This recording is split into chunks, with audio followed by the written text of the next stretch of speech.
So as you might have been able to tell in the startup of this, I did come with my NYX Chambly Pencil and Milk as my base, did a little blendy, and then came in with my specific transition shade, which is Sandalwood from Makeup Geek, and then over top of that I'm just putting basically like a little bit warmer of my skin tone color. Almost kind of making them into all one straight color, but definitely keeping a little bit of that transition apparent. The next step for me was coming in with a liquid eyeshadow. You can definitely use like a liquid lipstick for this as long as they're eye safe, or even a liquid liner for this. I just needed some kind of a yellow shade to just get myself a basic wing. Now, by no means am I saying that this is a makeup tutorial brought to you by me at all. I actually got this from a friend I'm following on Instagram. Her name is Tiramisu. The original artwork was done by someone on Instagram named Lord Gris, I believe is what it's called. I'll post it on right here, but essentially it was a drawing challenge where you take somebody else's artwork and draw it in your own type, and that's kind of just where I got it from. So I figured if it's already drawn in your own type, I could bring it to life in my own type of way as well, especially because it's my birthday today. So I figured Candle's birthday, and honestly I just fell in love with the artwork as it was, whether it was recreated or not. Next I'm coming with a black liner. This one is from NYX, and I'm literally just putting it over top of what I've just put down, but a little bit less so you can still kind of see the gold behind it, and then coming in with just a black mascara.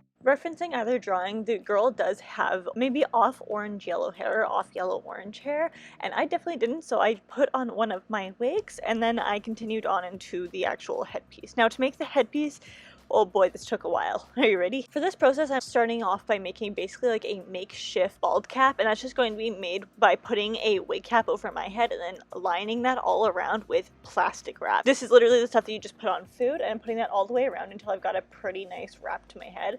That's what he said. And then I'm taking some masking tape and putting that over top of it, so now I have something to actually place whatever onto that's got a solid color base to it, as well as something that's a little bit more structurally sound than just the plastic wrap, because we all know plastic wrap is not all that structured at all. I only added one layer of masking tape to this, but you can definitely feel free to add any more, especially if you're doing a bigger headpiece than this or a heavier headpiece than this. But just taking that off, and yes, it does get very, very hot under there, if you were wondering. Now, depending on what you're going to be making onto this headpiece, you can definitely just make it onto your actual head itself, with the headpiece obviously, but because mine is going to be a little bit bigger than my arms could even reach, I'm going to be putting it onto a mannequin head. This you can get off Amazon. I will link it down below if anybody's interested. At first, I definitely didn't need to secure it by any means, but throughout the process of this, because it definitely did get a little bit heavier, I ended up putting a sewing needle through it in a place that wouldn't show at all. But I'm going to be putting a bunch of fake candles with fake wicks on top of this. Definitely make sure if you are using anything with batteries, you take the batteries out of it if it comes with batteries at all. Wow, how many times can I say batteries during this? It'll weigh it down a little bit more if you do have the batteries there. There's another time.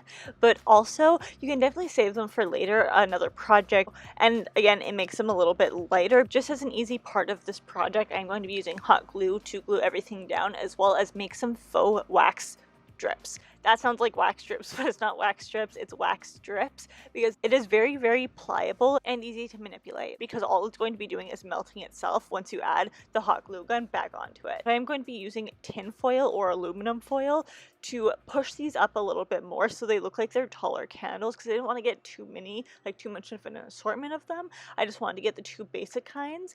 And definitely be careful if you're using hot glue. First of all, it's hot obviously, but also around aluminum, because obviously aluminum foil is going to be a metal foil, and with anything metal it is going to conduct some kind of heat if you're using a heated tool on it. So if you're holding it, make sure that you're not touching too hot of a spot for it. Too hot of a spot. I'm Buster Rhymes over here.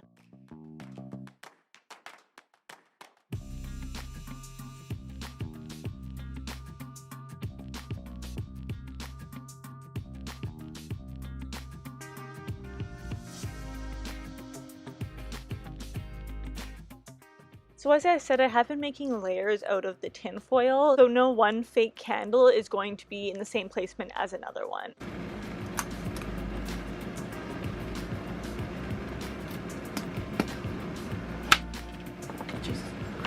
I've been getting some commentary about people saying that they like that I'm leaving the bloopers in my video, and let me tell you, there's a lot. There's so many.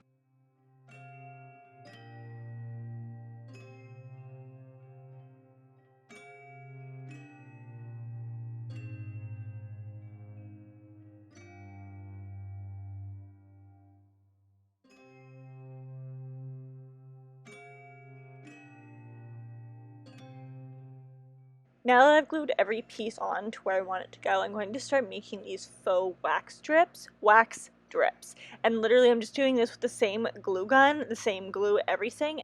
I'm going to be putting a uniform shape around each of them at the very, very top to make it a little bit higher up, and also so it looks a little bit more neat and constructed if I'm putting each drip down, so it doesn't just look like the drips coming from literally nowhere. And as I add more drips in, I want to extend the drips that I currently had as well by putting a little bit more tinfoil down. Tinfoil is easy to manipulate, it's pliable, and it's really, really easy to cut. I'm going to time-lapse you through this because there are a lot of repetitive steps, basically just going over any dried down areas if I feel like it deserves more attention or if I want to add more drips to it or whatever, but here we go.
And this is what she looks like when she's fully done just the glue process. It's still yet to paint, obviously.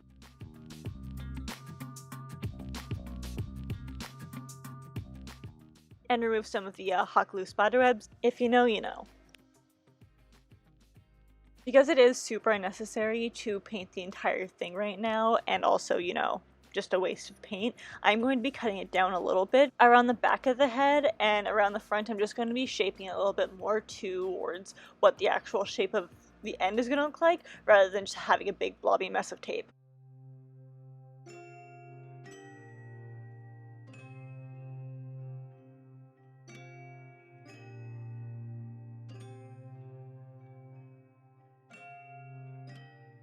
I went back and forth between trying it on, looking in the mirror, and actually seeing which portion I needed to alter even more, and just cutting and cutting and cutting.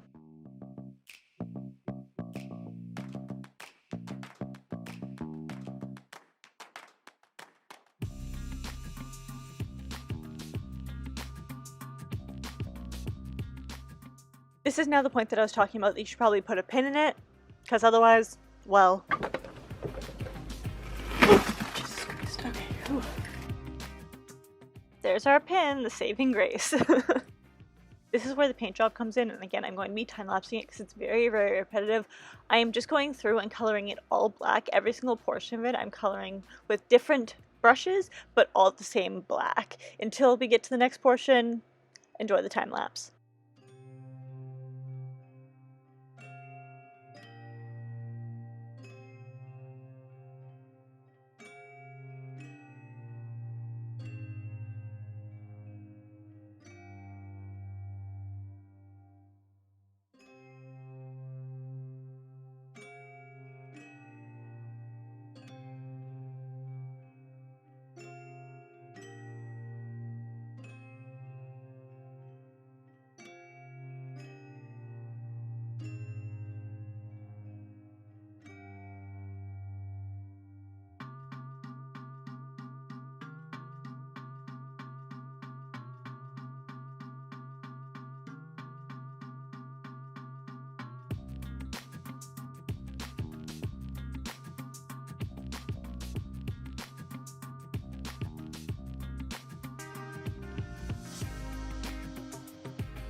We're back? No, duh. So finally getting into the next portion, which is going to be coloring it yellow. I'm just using acrylic paints for this, but I'm going to be using a smaller, more detailing brush, and basically just going around some of the drips, not all of them, but some of them, going around the top, and also finally going in on the flameless flame itself. This is going to give it the flame look. Obviously, it doesn't actually look like a full-on flame because flames flicker. Again, how many times can I say flames?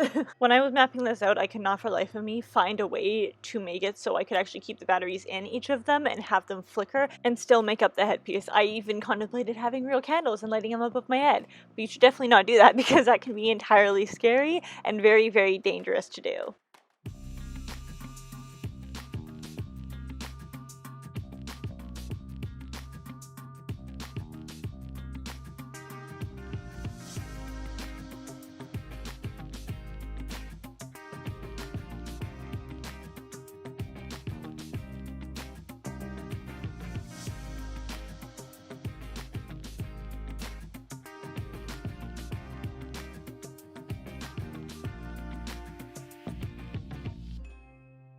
Because I was putting a color as bright as yellow over top of black, I did have to go over it quite a few times. I would say maybe like 2 or 3 with pretty heavily saturated strokes, leaving, I would say, it to rest for about half an hour before I got into the second one. So all in all, it was a little bit of a drying process, but besides that, I am going in with even a smaller brush, as you can see, with black back on it. And this is to touch up any areas of black where I need to, and also to make any of the yellow lines a little bit thinner, to make them look a little bit more realistic, towards as much of a realistic look as this kind of thing can look like. Now this is the final look. This is it cut up and everything, and as you can see on the back, it does look really flawed. And that's because obviously on the back I don't really need to show it, so I didn't really find the need to do it, but look at how much I cut off of this. To see me in a crown. I wouldn't say it's super heavy, but I would say it's heavier than obviously just masking tape, so I did use quite a few bobby pins actually placed onto my head.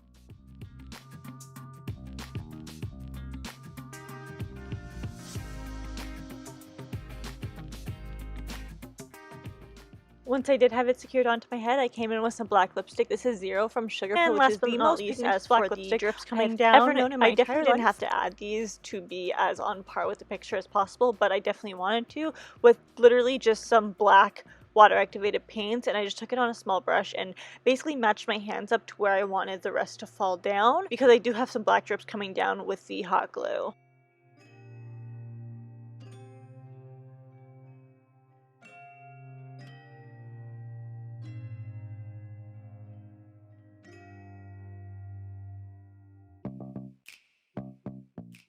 I definitely did add a lot more to this hand, but I did do the other hand, and I'm getting serious when the party's over vibes from this.